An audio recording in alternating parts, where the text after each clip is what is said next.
Good morning, folks, and welcome back to another episode of South of Cheddar Curtain. As always, it's your boy, Devin Hine, and thankfully, not across from the Skype screen, not across from the time zone, not across from whatever else I said in my other intros, sitting across the table itself, this wooden table, from the man, the myth, the legend, Mr. Lucas Mueller. You want to start with the folks, Luke? Hello, folks. I don't know if you guys can tell, I'm a little happy to be back. We're amped up, man. We are ready to go. There's nothing quite like sitting across the table from you, bud, talking about our favorite football team. Oh, somebody get me a water bottle because I'm going to be in fluid volume deficit. For you folks who didn't have nursing care plans, that means I'm going to be a little dehydrated. I'm going to have some tears coming out with these kind words that Lucas is giving me. Now, back to the football show, which is why you're all here, right?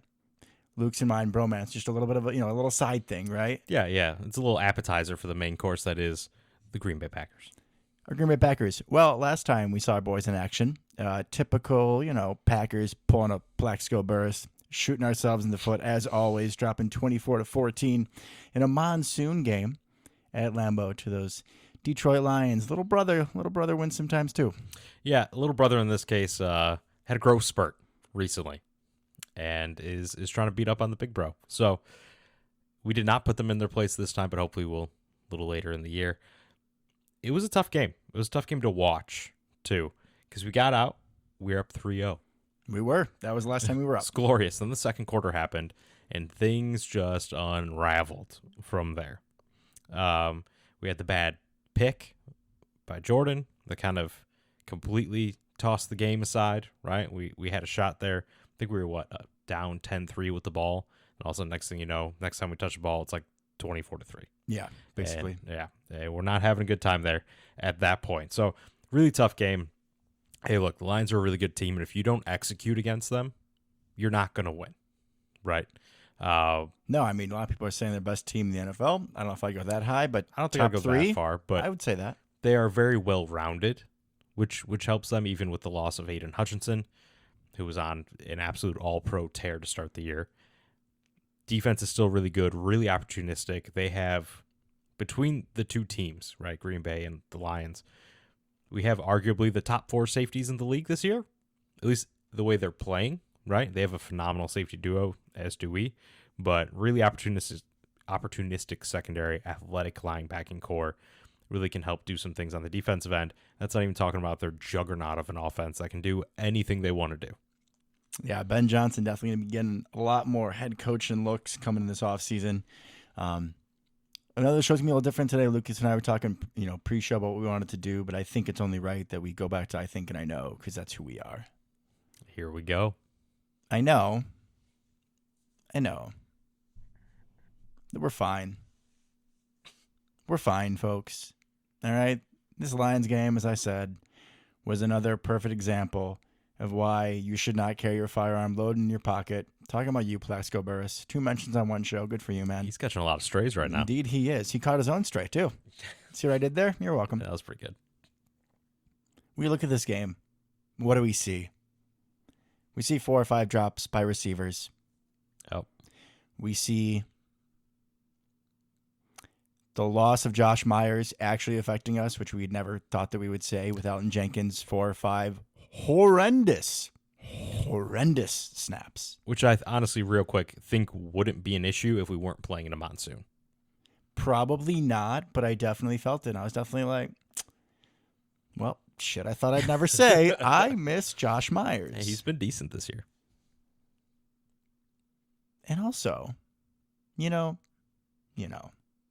with those drops, even with those poor snaps, we still put 450 yards on one of the best defenses in the NFL, right? Mm-hmm. This is us, guys. This is a tale as old as time. Maybe not that old, but I feel like for even a lot of these games last season, right, before we really hit our footing, it was a lot of us beating ourselves. And I know at the end of the day, folks, a loss is still a loss, right? We go in the playoffs and do this shit. Like, we're still out. Yep. Right? We keep doing this enough. We don't wait the playoffs. I understand that. But I'm sitting here, I would say calm, cool, and collected, even though my energy is very high. But I'm not sitting here panicking based on what happened against Detroit because that's not who we are. We're not getting beaten by a better team, right? This game felt like we were getting slaughtered. It was, 27-17? And Lions didn't stop playing. They wanted to go for our throats the second half, right? 24-14, but yeah. We saw Amon-Ra St. Brown wearing that Packers suck sweater. Man, we're going to get you. Like, you think you're cute wearing that? You think Evan Williams ain't going to get you when he's back? You think when Nessie comes out of that Loch Ness in Scotland, now that he's, a starting outside linebacker or defensive end, whatever we're calling it now, you don't think he gonna do something to Jared Goff? So smile while you can, Lions. Everyone, I'm not saying RELAX, but I'm saying we're fine. Yeah, just to bounce off that for a second. I think you're absolutely right. We're in kind of an interesting spot because we've won a lot of close games this year.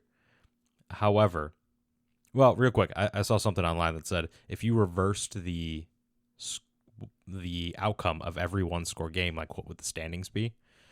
Man, it'd be tough. We'd be 3-6. But the good news is that means we can keep a game close and we can win close, right? And we can respond to adversity when it shows up.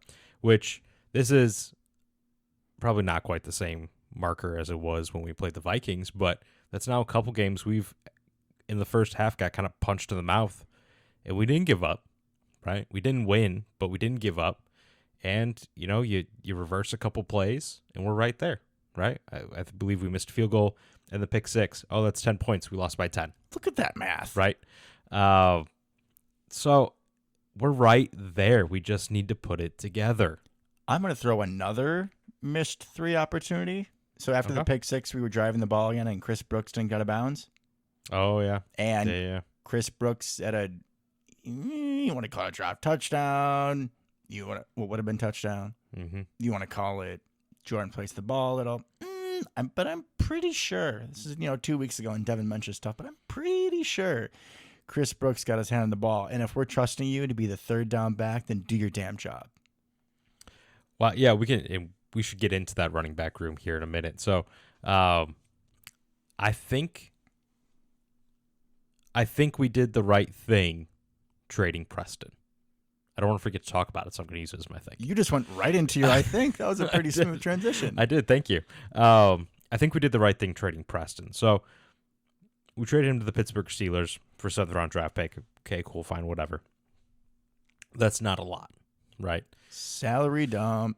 Absolute salary dump. He's probably going to get cut this offseason, but still saves us some money long term. So there's that added benefit. Also, his snaps had been down. Now, we don't know if that's chicken or the egg because it did come out after the fact that he requested a trade, which I appreciate that came out after the fact, right? That helps your team keep leverage and also means that we handled this in-house and handled it well, right? When people go public asking for a trade, some bridges are being burned, right, when that happens. Something went awry. Not healthy. Correct. Not a healthy relationship. So, but with Preston, he asked for a trade. We gave him a trade, right? And we put him in a great position to succeed. And I think that's something that's interesting about the Packers over the last 2 years at the trade deadline. We were sellers both years, right? And we got rid of fan favorites both years, right? Your boy, Rasul. Okay, this is a much lesser trade. No, but hold on. However, we didn't just trade them, right? We put them in great positions to succeed. Now, was that intentional? Are we doing right by our guys, or did they just offer the most? Don't know. Never will know. But the fact that Rasul went to a contender that needed him desperately, and the fact that Preston went to probably the single best team for a depth outside linebacker piece to go to in a 3-4, that's pretty cool. Like, I can still root for Preston, right? I was rooting for him last week. I definitely was watching a little bit more of that Pittsburgh game than I thought I would, and I was looking for Preston out there. And, he looked a little more spry. Not a lot. Still Preston, but a little bit more. I just quickly would like for you to can you go back to the other player you were talking about? Rasul Douglas. That's not his full name. His name is Rasul God. And always will be. And he is helping Buffalo circle the wagons. He is. And I'm going to say, might be a hot take. It's not a hot take. Rasul Douglas is the best practice squad signing we have ever had. Yeah, I imagine that's fair. That's probably fair. Unless there's some weird one that we can't think of from like the early 2000s or something. But yeah, no, I imagine you are absolutely right. And biggest playmaker since Charles Woodson. On the defensive side of the ball. Minus X. I would say at this point. Oh, X. true. Yeah, I guess that dude's pretty good, huh? Yeah. Yeah, all right. 7 turnovers. Okay, all right. Maybe that thought was before the season started. Before but this year. fair. Before this year. Fair. That's okay. He still gets to own about a decade there, right? Oh, for sure. In betweens? Yeah. Yeah, Quentin Rollins, you weren't it. He was not it. Demarius Randall. He was it for a year in Cleveland after he left, but that was about it. Yeah. Yeah, tough times. So, there you go. There's our little trade news. Managed to work that in there. But good for Preston. Good for Preston. And good for us.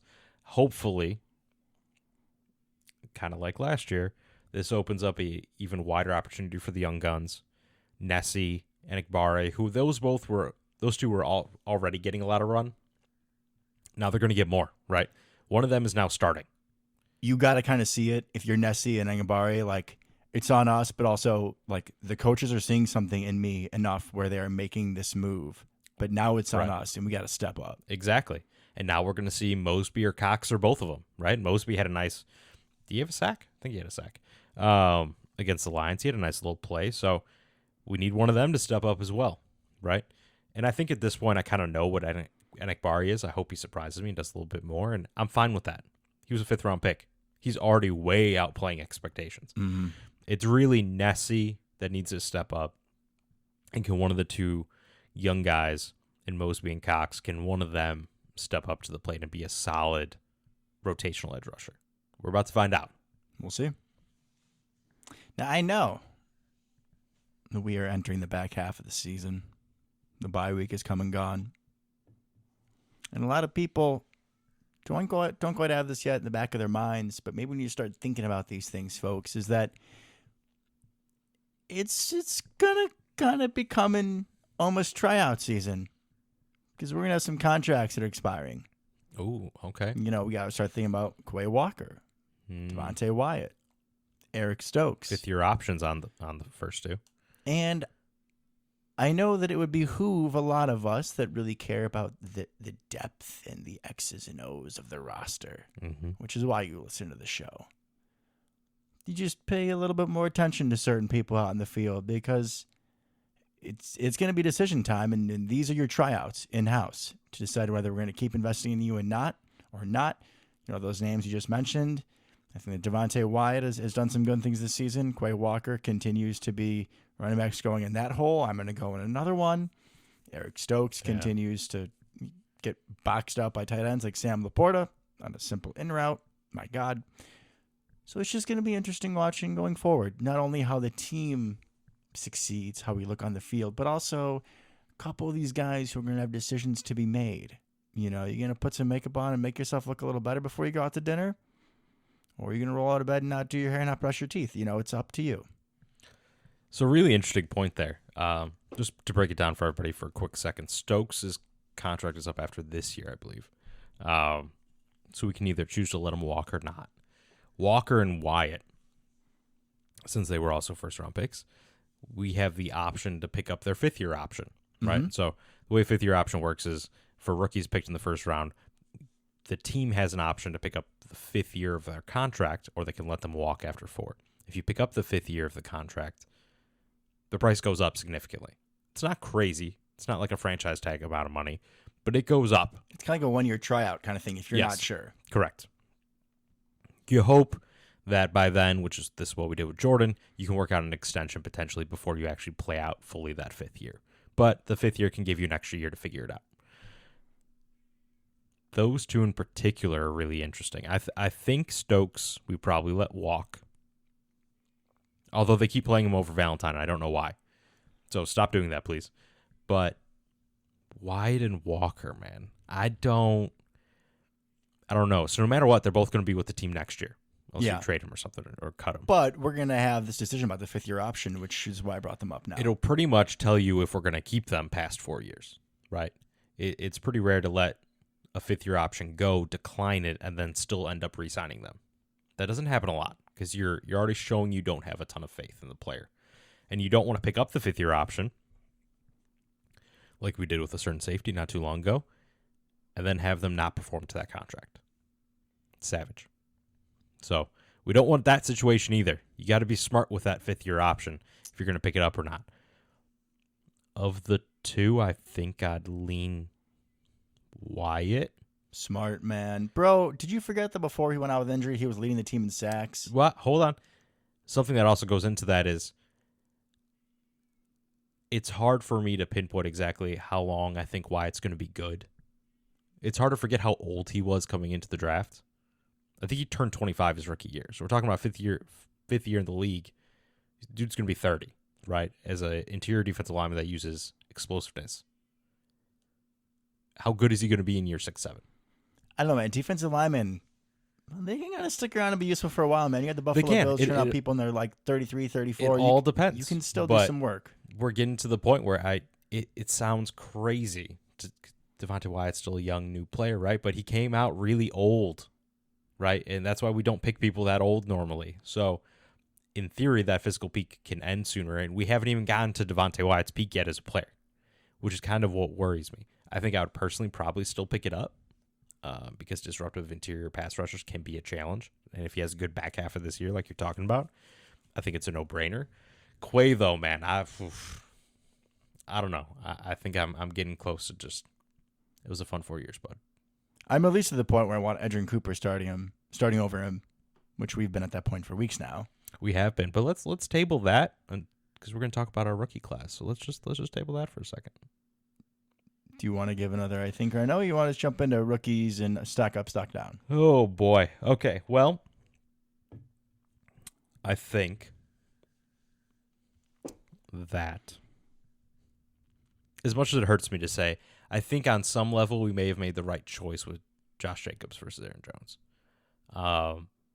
Because I don't know if Aaron Jones at this point of the year would have survived what we've needed from Josh Jacobs. We've had to lean on Josh Jacobs a lot heavier and more consistently than we ever did with Aaron Jones.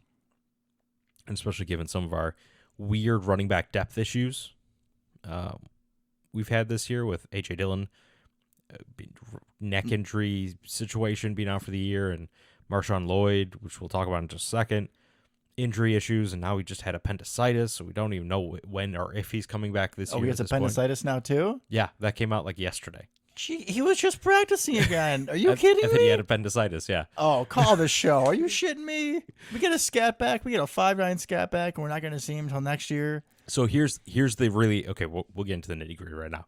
Here's the interesting thing, right? Because he was on IR designated to return. We designated him to return, right?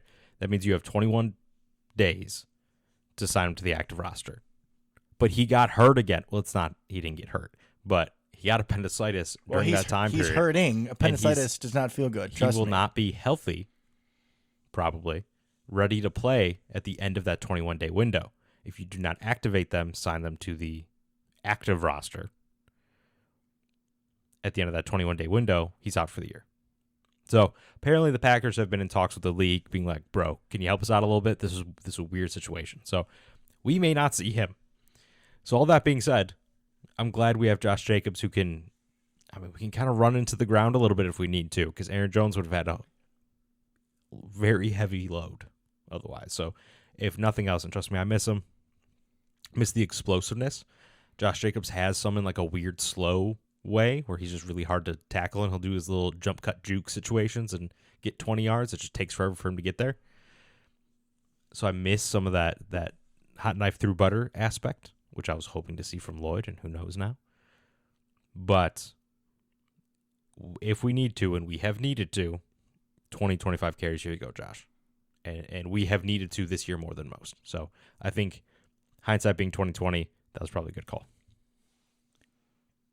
I agree with your original take of now we're seeing that decision was the right one, especially with all the injuries that we've had. There is something about Josh Jacobs that I like, even though he's a little slower, but we're still seeing the bell cow that he can be. Yeah, absolutely. You get him the ball, and I just trust he's going to do something right. I trust Josh Jacobs. Me too. I do. Back to where you're going about this whole situation with the 21-day window and appendicitis and whatnot, like, here's a question for you. Here's a question. Okay, I'm ready. If Lloyd's a week or two away when that window hits, do you say, all right, Chris Brooks, back to squad or released, and you roll with 2 running backs until he's back, bro, you might need to do that. We don't know how good he's going to be. We don't, and I understand that. But the potential upside, bro, like, I know where I'm sitting for Super Bowl Sunday, and I'm anticipating watching a certain team on Super Bowl Sunday. And damn it, if we need our scat back to get there, then we need our scat back to get there. Hey, to be fair, this also could turn into a James Starks 2010 situation where he comes in completely healthy at the end of the year and he's the only one with fresh legs. All right, it's not going to be James Starks because everyone else was dead. All right, everyone was dead at that point.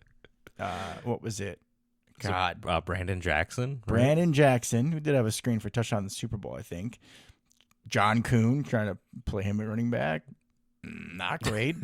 And who was the guy that we signed? Like, literally, the team's looking really good for a Super Bowl run after the previous year we lose in Arizona.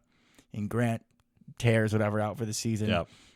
And then Dimitri Nance. That was it. That's who it was. Yeah, I remember I was literally in the middle of a workout during cross-country practice, and one of the coaches, Coach Sheehan, was like, Dimitri Nance, Devin, that's your replacement from Ryan Grant. And I was like, what? Who? What? Yeah. So there you go. There's the upside of it. But let's transition into rookies. It's the bye week. Indeed, right? It is. Let's talk about our rookies. What do we think of them so far? So I'll rattle off, kind of one at a time. We'll give our little thoughts, go round by round. Spoiler alert, they're not all still on the team, so that'll be a quick one when we get there. But let's start with Jordan Morgan, guard/tackle out of Arizona. What do we think so far? I think he's been fine. I mean, he hasn't really played a whole lot. He's been hurt most of the time, and also it seemed like he's the 6th lineman. It was kind of cool just seeing him out there when we had to move Alden Jenkins to center and kind of reshuffle the line a little bit. But I don't really have much else to say. I didn't do a whole lot of film study from the Lions game. I didn't hear his name called a lot, which is usually a good thing. We knew this was not going to be essentially, I shouldn't say we knew. I think we had questions about if he was even going to start right away. Mm-hmm. So it's not a super sexy first-round pick. Fine. Not of his fault, right? I mean, could he have beaten someone out in training camp? Could he have beaten out Sean Ryan? Maybe, but we also didn't do him any favors because we moved him all the way around. So he wasn't necessarily set up for success. Fine. That's what I say. Okay, fair enough. I think I like that we're using that versatility because there's no obvious spot for him on the line. I think in an ideal world, he would have beat out Sean Ryan. It's kind of a good problem that he didn't because, I mean, Sean Ryan stepped up and he's been pretty good this year overall, I think. Especially because Sean Ryan is a different kind of lineman than we have, right? He's a little bit meaner, stronger, a little bit more of a classic guard type than we frequently have. It's got that weird-ass hair, too, man. Which I love. It's disgusting, actually. There, Mr. Mueller, if you're listening, you say that Luke and I just sit and say, oh, it's a great idea the whole show. There you go. There you go. Well, we got to have a guard with weird hair, right? Apparently that's before it was Royce Newman. Now it's Sean Ryan. Anyways, so the interesting thing to me is kind of what does he do long term, right? We kind of knew this was going to be a sort of a redshirt year for him. That became apparent when he didn't win the guard job. Is he going to be Rasheed Walker's replacement? Is he going to be Alden Jenkins' replacement because Alden's going to play center next year? Don't know, right? But it's a good problem to have. I feel like we have 6 starter-ish quality linemen. That's a good thing. And the nice thing is having him as the 6th lineman is that in every spot except for center, well, I guess if it's center that has an issue, we move Elton over, and hopefully it's not raining that day. But if someone goes down when we need them most, if it's playoffs, late game of the season, etc., you do have someone that can fill in and you don't feel like they're going to be a turnstile. Like how important, and he's going to be, here's hoping he's much better and in the long term has a much better fit, but how important was Yosh Nijman for us over the last several years? Yeah, totally. I mean, I remember when we had to plug him into first, we were like, oh, shit. And he was wonderful. Right. And it didn't stay wonderful necessarily, but now he's doing his thing in Carolina, I think. Yeah, that's where he is. But super important to have a guy that can do that, whether that's Jordan Morgan or that's who Jordan Morgan replaces on the starting line, if that happens. It's an important thing to be able to do. So, yeah, you kind of knew this wasn't going to be a huge year for him right off the bat. part of me is a little sad, especially watching the Thursday night game this week. The Eagles took 2 of the guys that I wanted instead of Jordan Morgan. We don't need to go back there. I won't even talk about Cooper, all right? We could have had Cooper and Cooper. But when Quinyon Mitchell started to fall, man, I wanted him so bad. He's Eric Stokes 2.0, bro. No, he's way better than Eric Stokes. Look up the stats this Isn't year, he a man. thin little thing? No. Who am I getting confused with? There was a top flight corner that was... That was skinny. You're right. But it wasn't him. Okay, my bad. He's kind of jacked with a 40-inch vertical that ran 4.3, and he's 6'1". And he likes to hit. Would have and been he has six, coverage skills. Would have been 6 fun, but that's okay too. So, like, look at his stats. I mean, he is locking down opponents' number ones. It's crazy. He's cornerback 1 on that team immediately. There were questions about him coming out of Toledo. MAC schools, how good are the wide receivers? I always take slight offense to that, given that we both went to a MAC school. Can we just erase the fact that I went to a MAC school? No. I never bring that up at all, ever. Well, I'm going to bring it up for a year, and not the year that I was there. But that's okay. Be quiet. 2 passing ships in the night. Anyways. Where do you come up with this? 2 passing ships in the night? Jesus, that journalism degree is really coming through here. Yeah, from the MAC school. See, don't hate on the MAC school. But so that's somebody, hindsight's always 20/20, but I felt really good about a couple other options there that would have been more impactful this year. This may be a phenomenal long-term pick, but that's what it is. It's a long-term pick, just like we've picked the last couple of years. Let's move on, shall we? Yes, sir. To the Cooper we did get. Edgerrin Cooper, 2nd round, linebacker at Texas A&M. The floor is yours. I mean, what can I say about Edgerrin Cooper? Except that he is everything that I hoped and dreamed for. And why is he not in the field more? That's what I can do, Edgerrin Cooper. He shouldn't come off the field. It's so many times you watch college tape, you hope it transcends the NFL, and it just doesn't look the same. But Edgerrin Cooper looks the exact same. He's a ball hawk. He's aggressive. He's going to rip your head off. And he's super fast. He's lightning. Yeah. But he is lightning and thunder because he lightnings to you and then you feel the thunder. He's the best of both worlds. He's peanut butter and jelly. Which is interesting because he's a little on the lighter side, right? He's kind of like a mini Quay, right, as far as an athleticism standpoint. But he's faster. He's quicker. Still pretty big dude, little undersized. So I know we were talking about maybe some will linebacker situation, not running the mic. But really doesn't matter. Get the dude on the field. I know that it seemed like at the beginning of the year we kind of held him off a little bit because he didn't necessarily know where to be and stuff. At this point, I don't care. Like, the upside on any given play that he's on the field far outweighs, in my opinion, the downside of him being in the wrong spot, going to the wrong gap, covering the wrong guy, which is already happening when Quay's on the field anyways. So we might as well get some more of the upside where he just shoots out of a cannon and makes an impact play. A+. Yeah, A+ for him. He's great. He's great. Had a slow start, obviously due to some injuries and stuff. Otherwise, I think we would have seen him more early on, but really excited about him long term. Needs to be LB1 now. Yeah. The hard part there, can you call it defense? Like, there's that stuff that we don't know, right? Is he there on the mental aspect of the game? Don't know. Just have him coming out with me. We can play some Madden. I can teach you some things. We'll figure it out. Be all good, yeah. This is your hook curl zone. Yeah, anyways. Also, 2nd round, we got our Bulldog, because we need one every draft, Javon Bullard. Safety out of Georgia / corner situation. You know, with Javon Bullard, it's interesting when we look at him, right? Because you talk about the safety room, you talk about X, of course, 6 picks in 6 games or whatever it was. Talk about Evan Williams being the highest rated safety in PFF and wearing 33 and kind of look like Micah Hyde. You have all the love and romanticism there. And so Javon Bullard, I think, kind of gets, pushed to the back of our brains of this rookie draft class. But I think he's been nothing but consistent. I can't think of a play that he was cooked on. He's had a few pass breakups. I've been very happy with his consistency. He seems almost like a smaller, more versatile, more athletic version of Morgan Burnett. Interesting. Not super sexy so far. I mean, I anticipate he'll be making some turnover-worthy plays. Yeah, I think they're coming. They're coming. But he doesn't super flash, but he's there when we need him. And I've had no issues with him. I have not thought once about putting him on my pallbearer alert. Happy with the draft pick. We couldn't have seen what Evan Williams is going to be. Right. But that being said, like, you look at this game against Detroit, and it was unfortunate that we couldn't see Bullard in the slot up by the line because I think he is our best slot defender, and he's still a pretty good defender back deep. So with Bullard and Williams, you have a plethora of riches, but it's not like one of those situations where, you have, let's just say, two really good running backs. You have to take one off the field. It's not like that. No. We can move them around in so many different ways and disguise things, and I'm still very happy with the draft pick. Just because he hasn't done, he hasn't really flashed, I'm not going to give him a super high grade, but it's still going to make a B+. Yeah, I think obviously he's outshone by Evan Williams so far, but if you take him out of the equation, I think we'd all be like, yeah, we're happy with Javon Bullard. For sure. Right? And he did get cooked. What was it? Not the Lions game, the one before that. A little bit when he had to go back to safety mid-game once Evan Williams got hurt.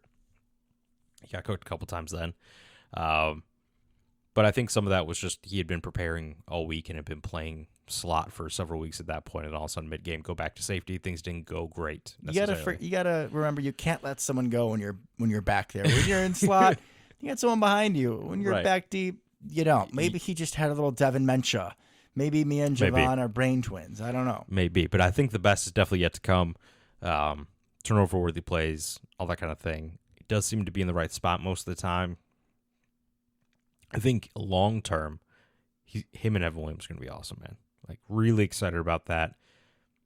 And just going to take this opportunity real quick that the Evan Williams injury really screwed us in the secondary, which seems wild to me at this point. Because that means Bullard goes back to safety, which means Nixon has to knock himself back into slot corner because he's actually been really good outside somehow. Just don't know so how. Odd. Because I thought he'd be a train wreck, but he's not. And then for some reason, we keep putting Stokes out there over Valentine when Valentine definitely plays better every time he's on the field. So all of a sudden, Stokes is getting cooked, and Bullard's getting cooked, and Nixon's getting cooked. You know what I mean?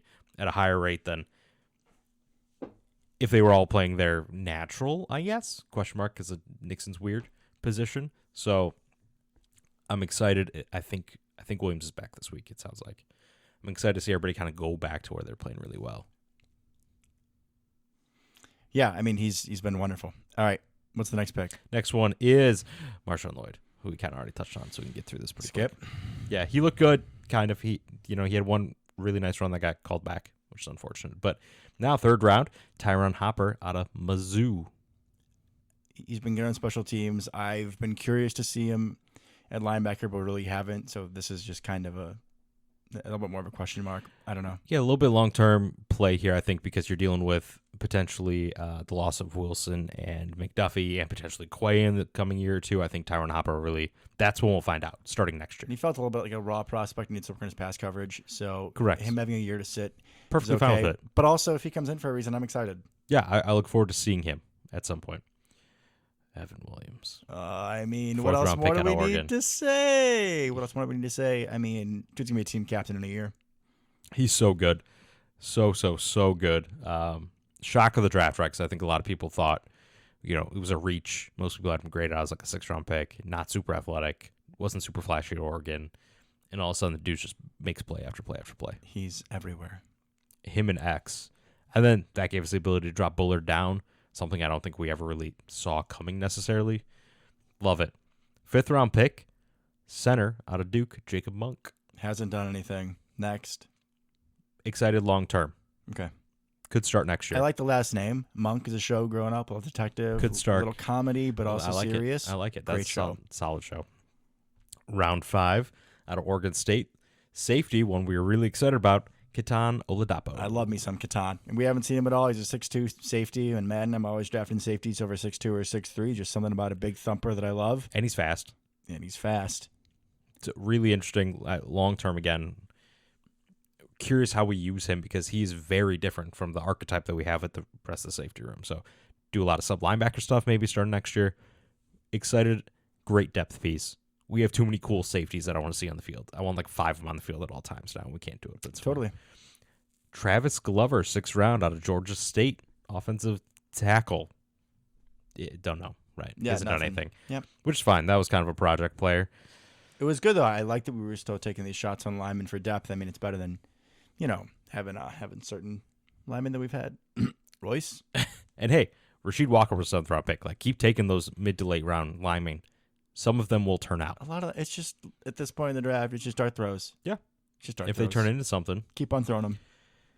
A dart throw that may have missed, which I was kind of excited about at the time. Michael Pratt, quarterback out of Tulane, 7th round. Got cut. Malik. Yeah, really weird situation. I was really high on Pratt coming in. He was really good at Tulane, really commanded the offense. I thought he could have been a little flinny. You know what I mean? Like a little flinny potentially. Not like once Flynn ascended necessarily, but maybe like the second time around Matt Flynn, or before the ascension of the Lions game. You know, would have been cool. I hear you. There were definitely points in the preseason where it looked like he'd be that dude. But all of a sudden, we got Malik. We got light Lamar, Malik.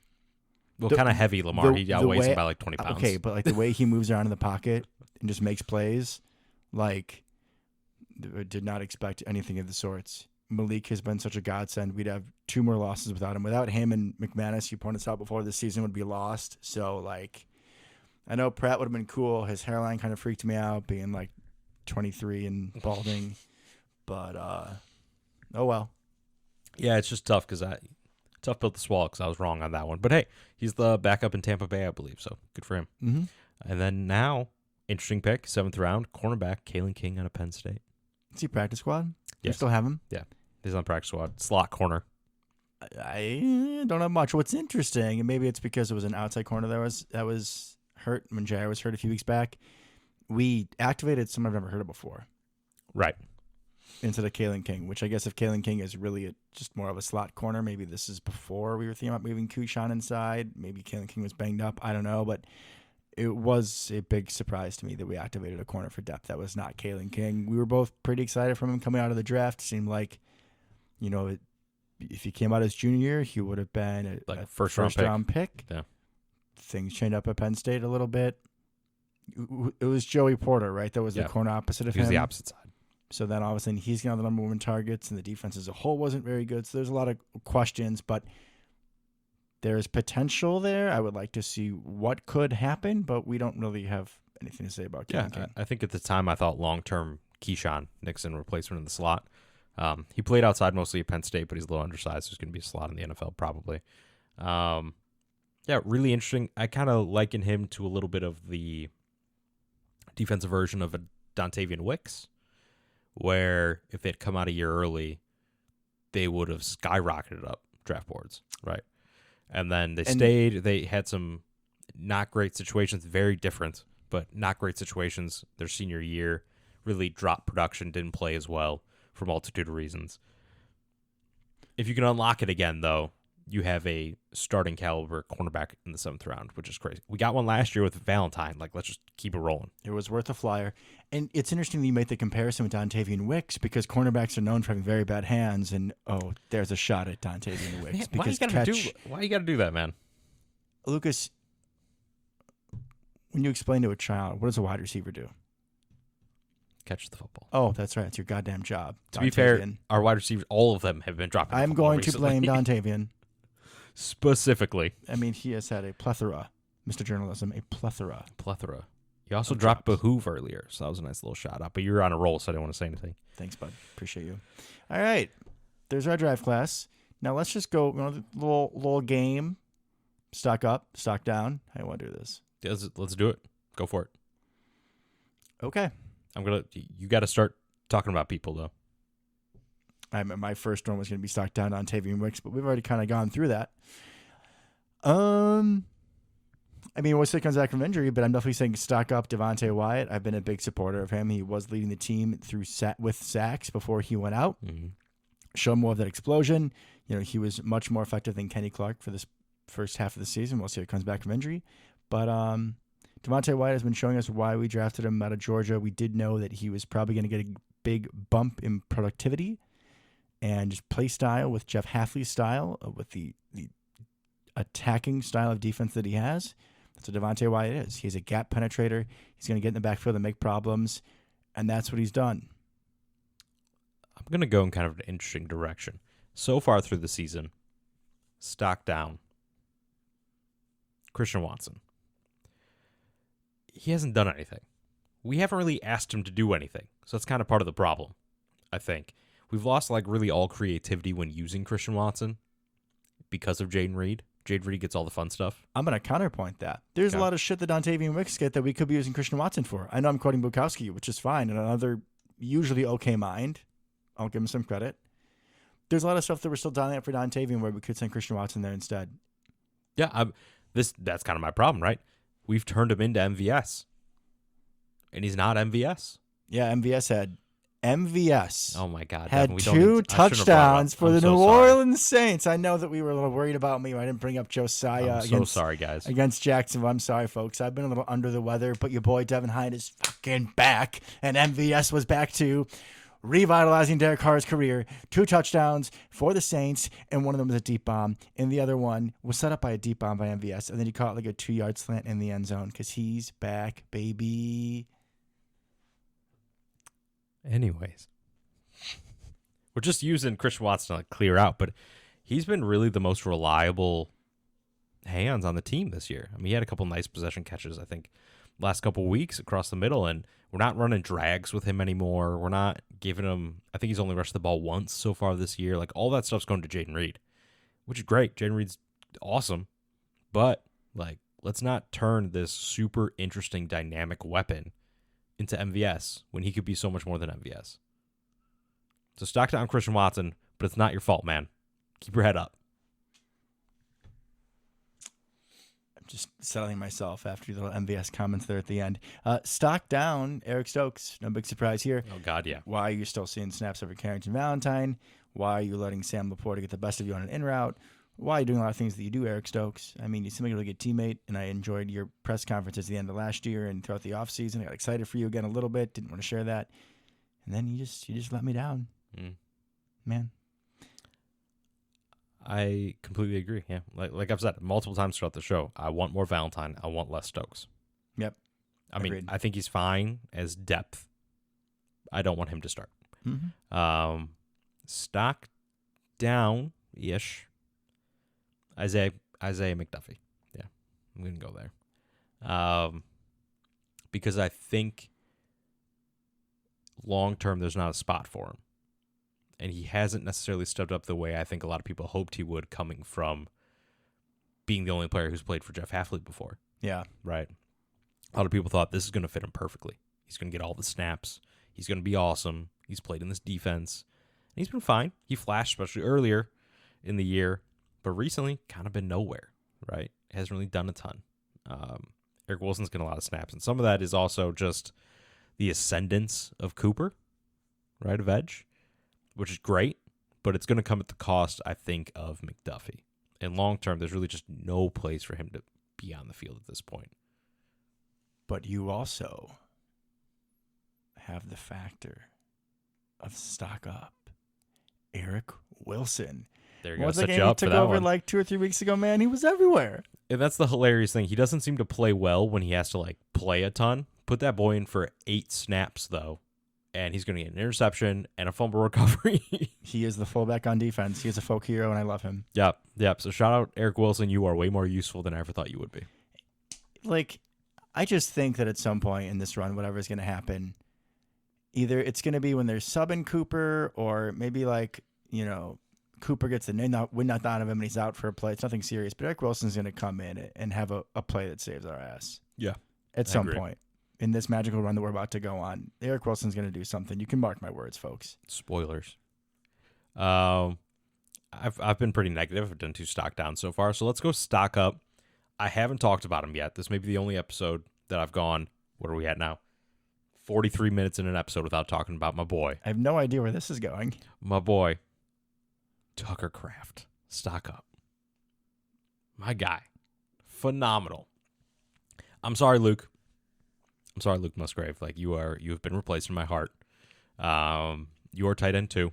Which is really hard considering you're a Luke. I know. I mean, you had a step up already coming in. Home field advantage, 100%. essentially.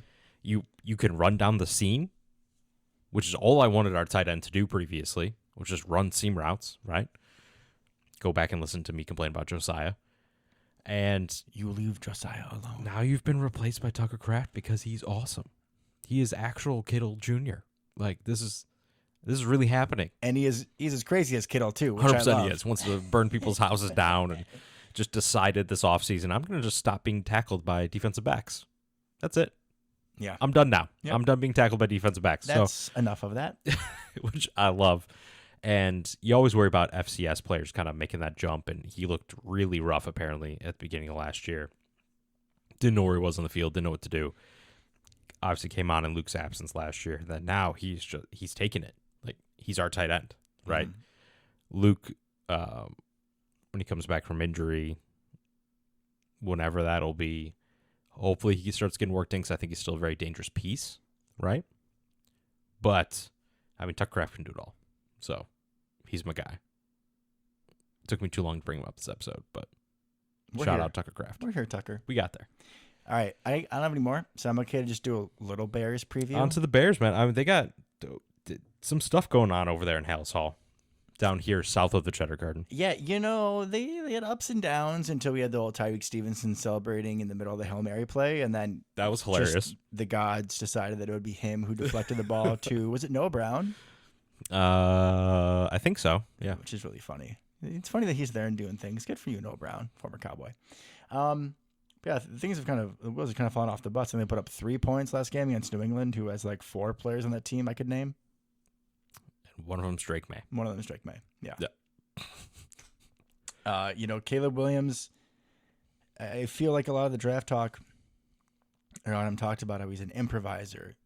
He can make things like when they're off script. Mahomesian. Happen. Yeah. Well, you went to the perfect team to practice your off scriptness, because the Bears' offensive line continues to be absolutely awful. People say that, Chicago is where receivers go to die. Maybe it's where offensive linemen go to die. I mean, I know they've done all right as a first-round pick, and I think Braxton Jones over there too. But, they've been hurt. They have a couple guys who are hurt. You do have some names, but it just seems... They cut Nate Davis. I mean, he was a healthy scratch, and then they cut him. He was their big offseason addition last year, I believe. It's just, it's doggy doo-doo for the Bears. My dad's girlfriend gave me a gift yesterday. She got me a polar bear plant. It's okay. A little polar bear figure, a little plant on the back, and lovely. You spray it once a week, and she was over this morning, and she sprayed it, and we said, okay, well, Saturday will be the Bears' day, because we know as fuck it won't be on Sundays. Oh, love that. Love that. Great setup, man. And what a thoughtful gift. Yeah, also the bear looks very depressed. It's a polar bear. Maybe its world is melting. Maybe it watched the Bears when it was molded. I don't know, but... Sad that the ice caps are melting, losing his home turf there. Maybe I should put a Coke by. It looks there like, you go. It looks like one of those. There you go. Coca-Cola. Yeah, get a little Coke bears. bottle. I don't know why they ever chose that to be their marketing, but here we are. Yeah, they fired their offensive coordinator. Second one this season. They fired one in the offseason. Luke Getsy, right? And then they fired Getsy in the offseason, picked up Shane Waldron from the Seahawks, then fired him this week. So now they get, what's his name? Something Brown is their new offensive coordinator. I hope it's Antonio. That'd be fine. It is not, although we've seen him.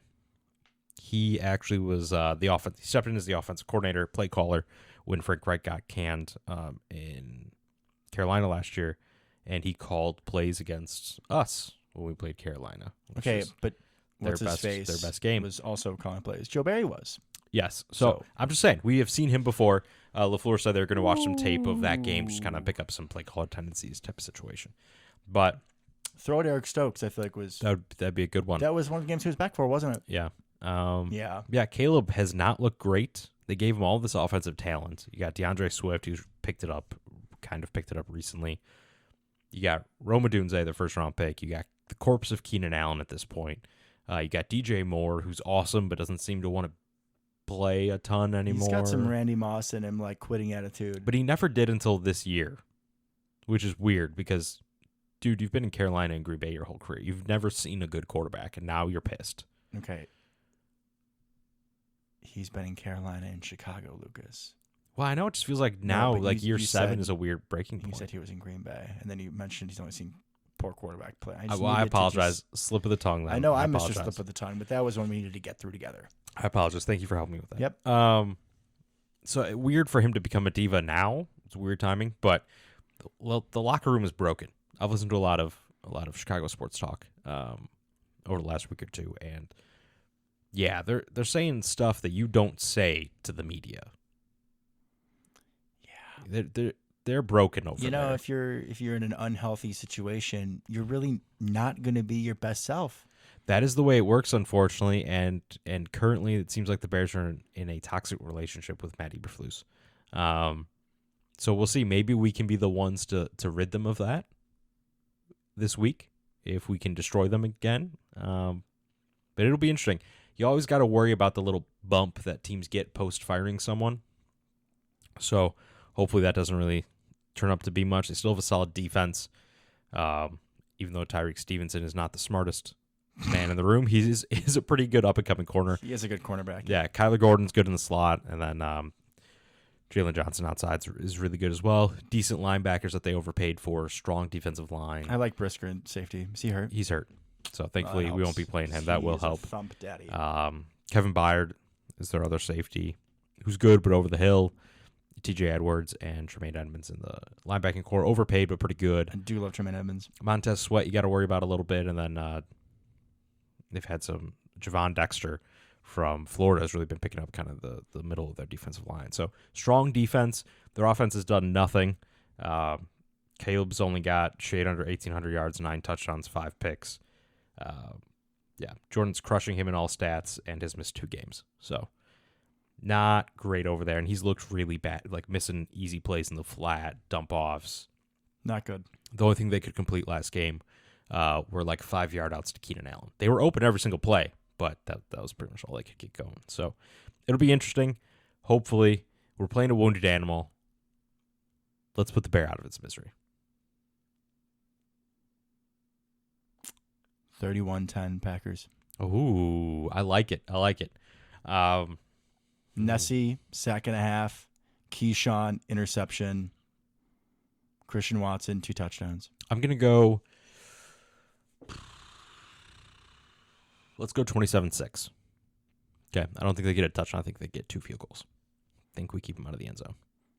All right. I mean, I'm thinking my touchdown's probably garbage time or something like bullshit blown coverage, but Yeah, probably. they're not going to do much. There is something in the back of my head that's just like a little worried. You know what I mean? Like, anytime you're playing a really bad team, you're just like, please don't be the week you figure it out. I just think that we really shit the bed against the Lions. We had the bye week off. I think we're going to come out hungry. I do. I know that I could really appreciate a good Packers performance, and when I need or would appreciate a good Packers win, a good Packers moment, you know, the one that comes to our mind is the Richard Rodgers Hail Mary. Yep. That was another time where I would have appreciated something, and they did it. And this Bears team sucks ass. They do. And we're going to run them over. And Love it. we are going to free the Bears from Matt Eberflus. You're welcome, Chicago fans. You will still be our little brother. You will still be our punching bag, and you are about to be punished for your sins. I love it. I know the boys will be there for you this Sunday. They'll be there for all of us. Until next time, folks. Go Pack Go. Go Pack Go.